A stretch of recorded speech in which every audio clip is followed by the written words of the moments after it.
Mga kaibigan, alam naman natin na ang Pilipinas ay isang tropical na bansa. Ibig sabihin, nakakaranas tayo ng mataas na temperatura, mataas na humidity at masaganang pag-ulan. Dahil ang Pilipinas ay malapit sa equator. Ibig sabihin yan mga kaibigan, direkta nasisinagan ng araw ang mga bansang malapit dito. Sa kabila niyan mga kaibigan, ay nangangarap ang ilan sa atin na makapunta sa ibang bansa upang maranasan ang snow or winter tulad ng Japan, Europa at United States. Paano kung sabihin ko sa inyo na may vision ang sikat na psychic na si Rudy Baldwin tungkol sa pagbabago sa klima ng Pilipinas? Ayon sa kanya, ay nakikita niya sa kanyang vision na balang araw ang buong Pilipinas ay makabalot ng snow o nyebe. Alam kong iisipin niyo mga kaibigan na imposible itong mangyari dahil tayo ay malapit sa equator.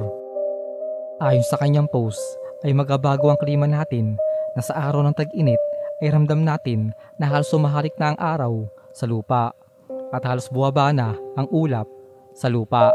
Ngunit darating ang panahon na ang Pilipinas ay mahabalutan ng snow, isang taglamig na hindi magugustuhan ng karamihan. Kahit gaano pa ito katagal na mangyayari, ito ay dadanasin nating lahat. Biglang snow, biglang sobrang init na akala mo tayo ay nasa Saudi at bigla ding balik sa klima na meron tayo ngayon. Pabago-bago, ngunit lahat ng ito ay pagbabago sa klima natin. Makakaranas tayong lahat na halos buong Pilipinas ay naulan ng snow. Hindi pinakita ng vision ko kung kailan ito mangyayari o gaano katagal bago ito mangyari. Ngunit ito ay mangyayari sa panahon na hindi natin inaasahan. Mahirap man paniwalaan mga kaibigan, pero hindi ito imposibleng mangyari.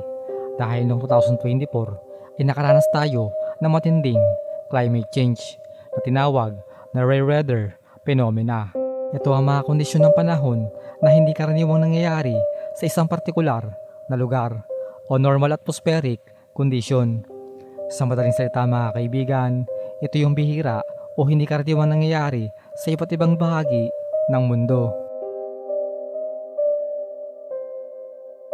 Una sa listahan natin mga kaibigan ay ang pag-ulan ng snow sa Saudi Arabia na tinawag na first time ever in recorded history noong November 2024. Ang nakakapagtaka dito mga kaibigan, napapalibutan ng disyerto ang Saudi Arabia